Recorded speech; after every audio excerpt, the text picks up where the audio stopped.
আইনকে নিজের হাতে তুলে নিতে হবে এবং নিজের বিচার নিজেই করতে হবে। আমাদের দেশে আজ এই পরিস্থিতি তৈরি হচ্ছে, তার কতগুলো জ্বলন্ত উদাহরণ আমি দেব আপনাদের। আজকে সিবিআই এর নাম শুনলে অনেক বড় বড় অপরাধী তারা ভয় পেত, কিন্তু দুর্ভাগ্যের বিষয়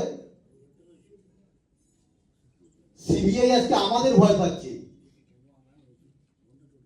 এমন ঘটনা ঘটছে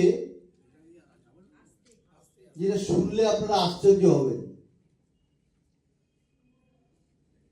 আমার মতন একটা সাধারণ লোকের কথায় 6 জন জয়েন্ট ডিরেক্টর যেখানে উপস্থিত, ডিজি উপস্থিত, আমার বাদিকে সিবিআই ডিরেক্টর বসে আছেন। আমার প্রশ্নের জবাব না দিতে পেরে তিনি চেয়ার ছেড়ে চলে যাচ্ছেন এবং বলছেন এই মামলা আমরা ছেড়ে দেব। আমি সঙ্গে সঙ্গে বললাম এইভাবে বললে হবে না, কোর্টে বলে দিন, আমাদের কোনো অসুবিধা নেই, আপনি কাকে ভয় দেখাচ্ছেন? তারপর বলছে এখানে যত কথা হচ্ছে সমস্ত কথা রেকর্ডিং হচ্ছে, আমি রেকর্ডিং দিয়ে দিন, আমি কোর্টে গিয়ে চালিয়ে দেবো। আপনাদের মতো অপরাধ সংস্থা এই ভারতবর্ষের বুকে 140 কোটি লোক যাদের উপর ভরসা করে থাকে, এই অপদার্থ সংস্থা রাখার কোনো প্রয়োজন নেই। আপনারা শুনলে আরো আশ্চর্য হবেন। সেই 9 আগস্ট 2024 আমাদের যেমন সাংবাদিকদের সঙ্গে মিট করতে দেওয়া হচ্ছিল না, 7ই আগস্ট 2025 দিল্লিতে সিবিআই অফিসে ঠিক তদ্রূপ আমাদের সাংবাদিকদের সামনে যা যেতে দেওয়া হবে না, ওরা ঠিক করে রেখেছিল। কারণ ওরা বুঝে গেছিল সাংবাদিকদের সামনে আমরা সোজা কথা বলবো না।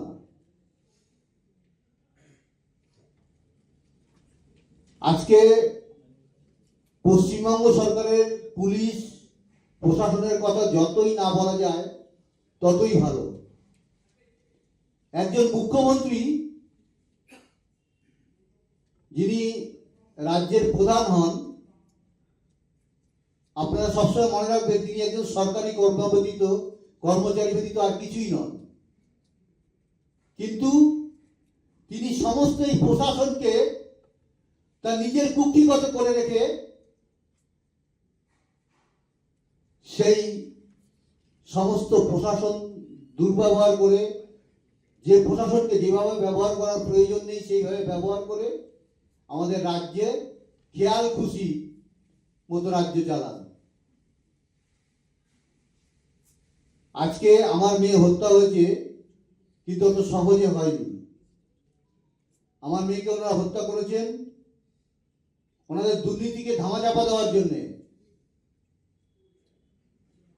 এই তদন্ত যদি হয়, আমি মনে করি এই দুর্নীতির পাহাড়, আজকে স্বাস্থ্য দপ্তরে যে দুর্নীতির পাহাড় সামনে মানুষের এসছে, সেটা আরো খোলাসা হবে। এই ভয়ে দুই সরকার আঘাত করে এই তদন্ত সামনে এগোবে না, ঠিক করেছে। তার জন্য আমাদের বিচার পেতে গেলে যেটা প্রথম বললাম, হয় আইন নিজেদের হাতে তুলে নিতে হবে, নইলে এই যে আমাদের আদালত তীর্থঙ্কর ঘোষ 7 মাস মামলাটা শুনলেন, 7 মাস মামলা শুনে ওনার মনে হলো আর মামলা আমার শোনার প্রয়োজন নেই, আমি ডিভিশন বেঞ্চে পাঠিয়ে দেবো। কেউ জানি না আমরা যখন কোর্টে গেলাম, আমাদের মামলাটা ছিল দিবাংশু ঘোষের কাছে, আমরা আপিল করলে উনি সঙ্গে সঙ্গে ওই মামলাটাকেও অরিজিৎ ব্যানার্জি বেঞ্চে পাঠিয়ে দিলেন। আতার যেমন তাদেরও আছে, সে আতাতে ঘা দেওয়ার ক্ষমতাও কিন্তু সাধারণ লোকের আছে। সেটা বুঝিয়ে দেওয়ার পরে ওই 4টি মামলাই আবার দেবাংশু ঘোষের কাছে ফেরত এসছে। কিন্তু দুর্ভাগ্যের বিষয়, 10 দিন মামলাটা অ্যাসাইন হওয়ার পরে 10 দিন মামলাটা লিস্টেড হয়ে আছে, দেবাংশু বসাক কিন্তু এখনো মামলাটা শোনেননি, একদিনও নয়। আমরা প্রতিদিন 2টোর সময় মামলা ওঠার কথা, কোর্টে যাচ্ছি, বাড়ি ফিরে চলে আসছি। ঠিক আছে, ওনার যতটা ধৈর্য আছে আমাদের তার থেকে অনেক বেশি ধৈর্য আছে। একদিন না একদিন ওকে মামলা শুনতেই হবে। অপেক্ষা করছি 1 বছর 6 মাস। এই যে দেশ, এই দেশে 1 বছর 6 মাসটা কোনো ব্যাপারই নয়, সে অভিজ্ঞতা কিন্তু আমাদের হয়ে গেছে। আজকে প্রশাসনকে বলতে গেলে তারা সবার আগে একটা কথা বলে, তথ্য প্রমাণ লোপাট হয়েছে। তথ্য প্রমাণ লোপাটটা কে করেছে? তার শাস্তি হবে না?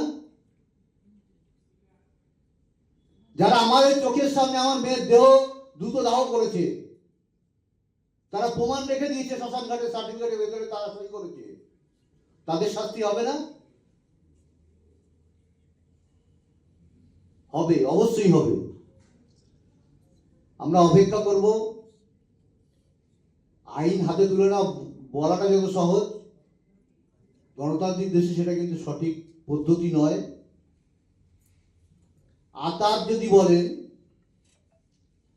যখন এসআইআর ঘোষণা হয়নি তার আগে ইলেকশন কমিশন আমাদের স্বরাষ্ট্র সচিব মনোজ পন্তকে ডেকে পাঠিয়েছিলেন দিল্লিতে। 4 জন অফিসারের বিরুদ্ধে এফআইআর এর নির্দেশ দিয়েছিলেন। আজ পর্যন্ত সেই এফআইআর হয়নি, কিন্তু দ্বিতীয়বার কোন পক্ষ থেকে সেই প্রশ্ন কিন্তু আজ পর্যন্ত আসেনি। সেই প্রশ্নটা আমাদেরই সামনে আনতে হবে। সবাই যেরকম আজকে ঘরের ভেতরে এরকম সভা করলে হবে না, ছোট ছোট সভা করতে হবে, মানুষের মধ্যে সচেতনতা তৈরি করতে হবে। রাজনৈতিক দলগুলোকে সবাই একজোট হতে হবে। রাজনৈতিক দলের নেতারা একজোট না হোক, রাজনৈতিক দলের সদস্য যারা নিচু স্তরের যারা আছেন তাদের একজোট হতে হবে। এবং এই যে এসআইআর পরিষ্কার হতে হবে। সবার আগে আর একটা জিনিস খেয়াল রাখতে হবে সবাইকে, এসআইআর হওয়ার পরে যে স্বচ্ছ ভোটার তালিকা তৈরি হবে, সেখানে প্রতিবার দেখা যায় 60-65% লোক ভোট দিতে আসেন, 35% লোক আমাদের দেশে নির্বাচনে অংশগ্রহণ করেন না। আজকে যে সরকারগুলো আমাদের পরিচালনা করে, সেই সরকার আসলে কি সংখ্যাগরিষ্ঠ? আসলে নয়। তারা একটা সংখ্যার ভিত্তিতে রাষ্ট্র চালায়। কেন্দ্রীয় সরকার বলুন আর রাজ্য সরকার বলুন, শুধু কি সংখ্যা ভিত্তি ছাড়া আর কিছুই নয়।